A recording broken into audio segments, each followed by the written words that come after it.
ಅದಕ್ಕಿಂತ ಕೆಲವು ಪ್ರಮುಖ ಇಲಾಖೆಗಳು ಅದು ಮುಖ್ಯ ಅಧಿಕಾರಿಗಳು ಅಂತ ಕೇಳ್ಪಟ್ಟಿದ್ದೀನಿ. ಏನಾದ್ರೂ ಇಲಾಖೆ ಹೆಸರು? ಒಂದು ಕಡೆ ತಾಲೂಕ್ ಆಫೀಸ್ ಅಂತ ಹೇಳ್ತಾರೆ, ಇನ್ನೊಂದು ಕಡೆ ಪೊಲೀಸ್ ಇಲಾಖೆ ಅಂತ ಹೇಳ್ತಿದ್ದಾರೆ. ನಿಮ್ಮ ಹೆಸರು ಸರ್? ಸರ್, ಪ್ರವಾಸಿ ಮಂದಿರದಲ್ಲಿ ಸ್ವಲ್ಪ ಸಮಸ್ಯೆ ಆಗ್ತಿದೆ ಅಂತ ಆರೋಪ ಕೇಳಿ ಬರ್ತಾ ಇದೆ, ಇದ್ರ ಬಗ್ಗೆ ಏನು ಹೇಳ್ತೀರಾ? ಖಂಡಿತ. ಈಗ ನಮಗೂ ಸಾಕಷ್ಟು ಸಾರ್ವಜನಿಕರು ದೂರುಗಳು ಹೇಳ್ತಾ ಇದ್ದಾರೆ. ಅದ್ರಿಗೆ ಈಗ ಒಂದು ಮಾಧ್ಯಮದಲ್ಲೂ ಸಹ ನಾನು ಗಮನಿಸಿದ್ದೇನೆ. ವಿಚಾರಗಳು ಏನಾಗ್ತಾ ಇದೆ ಅಂತಂದ್ರೆ, ಅಲ್ಲಿ ಅಂದ್ರೆ ಅಲ್ಲಿ ವಿಶ್ರಾಂತಿಗೆ ಪಡೆದುಕೊಳ್ಳುವಂತ ಇರತಕ್ಕಂತಹ ವ್ಯವಸ್ಥೆ ಇರುವಂತದಕ್ಕೆ ಅದು ಬೇರೆ ರೂಪದಲ್ಲಿ ತೆಗೆದುಕೊಳ್ತಾ ಇದ್ದಾರೆ ಅನ್ನುವಂಥದ್ದು ಆರೋಪಗಳು ಎಲ್ಲೆಡೂ ಬರ್ತಾ ಇದೆ. ಕಾರಣ ಏನಂದ್ರೆ, ಅಲ್ಲಿ ಬರುವಂತ ಅಧಿಕಾರಿಗಳಿಗೆ ಸ್ಟೇ ಆಗಿ ಒಂದಿನ ಅಥವಾ ಅಲ್ಲಿ ಕಾರ್ಯಕ್ರಮ ನಿಯಮಿತ ಬಂದಂತ ಸಂದರ್ಭದಲ್ಲಿ ಸ್ಟೇ ಆಗಿ ಹೋಗುವಂಥದ್ದು, ಸಾರ್ವಜನಿಕರು ಯಾರಾದ್ರು ಬಂದಂತ ಸಂದರ್ಭದಲ್ಲಿ ಸ್ಟೇ ಆಗಿ ಹೋಗ್ಲಿಕ್ಕೆ ಅಥವಾ ಇನ್ನೇ ಬೇರೆ ಪ್ರವಾಸಿಗರು ಬಂದಂತೂ ಇರ್ಲಿಕ್ಕೆ ಅವಕಾಶ ಇರುವಂತಹ ವ್ಯವಸ್ಥೆ ಇದೆ. ಆದ್ರೆ ಈಗ ಅಲ್ಲಿ ಆಗ್ತಾ ಇರೋದೇ ಬೇರೆ ವಿಚಾರಗಳು ಅನ್ನುವಂಥದ್ದು ಸಹಜವಾಗಿ ನಮಗೂ ಆರೋಪಗಳು ಕೇಳಿ ಬರ್ತಾ ಇದೆ. ಅದಾಗಬಾರ್ದು ಅನ್ನೋದು ನಮ್ಮ ಒಂದಿದೆ. ಸರ್, ಈಗ ಪ್ರವಾಸಿ ಮಂದಿರದಲ್ಲಿ ಅಂದ್ರೆ ಪರ್ಟಿಕ್ಯುಲರ್ ಯಾರಾದ್ರೂ ಈ ಸ್ಟೇ ಮಾಡ್ತಾರೆ ಅಂದ್ರೆ ಏನು ಅಲ್ಲಿ ಪರ್ಮನೆಂಟ್ ಆಗಿ ಏನಾದ್ರು ಸ್ಟೇ ಮಾಡ್ತಾ ಇದಾರೆ ಅವರು? ಕೆಲವರು ಈಗ ಅಧಿಕಾರಿ ವರ್ಗ ಇದ್ದಾರೆ ಅನ್ನುವಂಥದ್ದು ಕೇಳ್ಪಟ್ಟಿದ್ದೀನಿ. ಅದು ಈಗ ಸ್ಥಳೀಯವಾಗಿ ಇಲ್ಲಿ ಹೊಸದಾಗಿ ಬಂದಿರುವಂತಹ ಅಧಿಕಾರಿಗಳು ಅಲ್ಲಿ ಅವರು ಒಂದು ಮನೆ ಅಥವಾ ಏನಾದ್ರು ಮಾಡ್ಕೊಂಡು ಅವ್ರು ಇರ್ಬೇಕಾಗುತ್ತೆ. ಆದ್ರೆ ಅಲ್ಲಿ ಕಂಟಿನ್ಯೂಟಿಯಾಗಿ ಅಲ್ಲೇ ಇದ್ದಾರೆ ಅನ್ನುವಂಥದ್ದು ಕೇಳ್ಪಟ್ಟೆ. ಅದು ತಪ್ಪಾಗುತ್ತೆ, ಅದು ಮಾಡಬಾರ್ದು. ಅವ್ರಿಗೆ ಅನಾನುಕೂಲ ಇದ್ದಂಥ ಸಂದರ್ಭದಲ್ಲಿ ಅವ್ರಿಗೆ ಸಮಸ್ಯೆ ಅಂದ್ರೆ ಇರ್ಲಿಕ್ಕೆ ಯಾವುದೋ ವ್ಯವಸ್ಥೆ ಇಲ್ಲ ಅಂತಂದ್ರೆ 1 ಅಥವಾ 2 ದಿವಸಕ್ಕೆ ಅನುಕೂಲ ಮಾಡ್ಕೋಬೇಕು.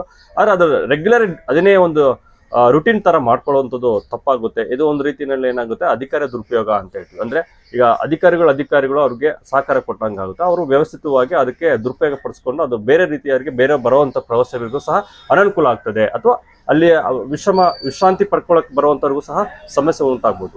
ಇಂಥದೇ ಇಲಾಖೆ ಇಂಥದೇ ಅಧಿಕಾರಿಗಳ ಅಂತ ಏನಾದ್ರು ಮಾಹಿತಿ ಏನಾದ್ರು ಇದೆಯಾ? ಇಲ್ಲ, ನನ್ಗೆ ಸದ್ಯಕ್ಕೆ ಇಲ್ಲಿ ಆಲ್ಮೋಸ್ಟ್ ಅಂದ್ರೆ ಈಗ ಎಲ್ಲಾ ಇಲಾಖೆ ಅನ್ನೋದಕ್ಕಿಂತ ಕೆಲವು ಪ್ರಮುಖ ಇಲಾಖೆಗಳು ಅದು ಮುಖ್ಯ ಅಧಿಕಾರಿಗಳು ಅಂತ ಕೇಳ್ಪಟ್ಟಿದ್ದೀನಿ. ಏನಾದ್ರೂ ಇಲಾಖೆ ಹೆಸರು?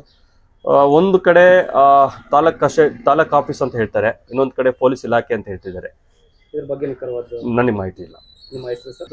ಅದು ಬಹುಮುಖ್ಯವಾಗಿ ಅಷ್ಟೇ ಅಲ್ಲಿ ಒಂದು ಏನಂತಾರೆ, ಭದ್ರತೆ ಮುಖ್ಯ ಆಗುತ್ತೆ. ಆ ಭದ್ರತೆಯಲ್ಲಿ CC ಕ್ಯಾಮ್ರಾಗಳು ಅಳವಡಿಸೋದು ಬಹಳ ಮುಖ್ಯ. ಯಾಕೆಂದ್ರೆ ಯಾರು ಬರ್ತಾರೆ ಯಾರು ಹೋಗ್ತಾರೆ ಎಲ್ಲವುದು ಪ್ರತಿಯೊಂದು ಸಹ ರೆಕಾರ್ಡ್ ಆಗುತ್ತೆ. ಆನಂತರ ಬೇರೆ ಯಾವುದೇ ರೀತಿಯ ಚಟುವಟಿಕೆಗಳಿಗೆ ಆಗುವಂಥದ್ದಕ್ಕೆ ತಡೆಯಕ್ಕೆ ಆಗದೇ ಇದ್ರೂ ಸಹ ಅಟ್ಲೀಸ್ಟ್ ಅದರದ್ದು ಒಂದು ಅವೇರ್ನೆಸ್ ಇರುತ್ತೆ. ಮತ್ತೆ ಮುಂದೆ ಆಗುವಂತಹ ಅನಾಹುತಗಳನ್ನ ಟ್ರ್ಯಾಕ್ ಮಾಡ್ಲಿಕ್ಕಾಗ್ಲಿ ಇನ್ನೊಂದಾಗ್ಲಿಕ್ಕೆ ಎಲ್ಲದಕ್ಕೂ ಅನುಕೂಲ ಆಗುತ್ತೆ. ಈ ಬಗ್ಗೆ ಡಿಜಿಟಲ್ ಅಲ್ಲಿ ಇದ್ದೀವಿ ನಾವು ಇವಾಗ ಇರ್ತಕ್ಕಂಥ ಡಿಜಿಟಲ್ ಯುಗದಲ್ಲಿ. ಈ ಹಿಂದೆಟ್ ಆಗ್ತಿರೋದಕ್ಕೆ ಬಹಳ ನಮಗೆ ಒಂದು ರೀತಿಯಾಗಿ ಏನಂತಾರೆ, ಅದಕ್ಕೆ ಏನೋ ಒಂದು ಕಡೆಗೆ ಇಲ್ಲಿ ಸಂಶಯ ಮೂಡ್ತಾ ಇದೆ. ಅಂದ್ರೆ ಈಗ ಕ್ಯಾಮ್ರಾಗಳನ್ನೇ ಅಳವಡಿಸಬಾರ್ದು, ಯಾಕೆ ಅಳವಡಿಸಬಾರ್ದು ಅನ್ನೋಂಥದ್ದು ಇದು ನೋಡಿದಾಗ ಸಾಮಾನ್ಯವಾಗಿ ನಿಮಗೂ ಬರುತ್ತೆ ನಮಗೂ ಬರುತ್ತೆ. ಅದಾಗಬಾರ್ದು. ದಯವಿಟ್ಟು ಈ ಪೂರ್ವಕವಾಗಿ ಟ್ರಾನ್ಸ್ಪರೆನ್ಸಿ ಅಂದ್ರೆ ಪಾರದರ್ಶಕವಾಗಿ ಎಲ್ಲಾ ಕಚೇರಿನಲ್ಲಿ CC ಕ್ಯಾಮ್ರಾಗಳನ್ನು ಅಳವಡಿಸುವಂತೆ ಇದರಲ್ಲೂ ಸಹ ಅಳವಡಿಸಿ ಒಂದು ಬದ್ಧತೆ ಹಿತದೃಷ್ಟಿಯಿಂದ ಕಾಪಾಡಬೇಕಂತೇಳಿ ಈ ಮೂಲಕ ನಾನು ಕೇಳ್ಕೊಳ್ತಾ ಇದ್ದೀನಿ.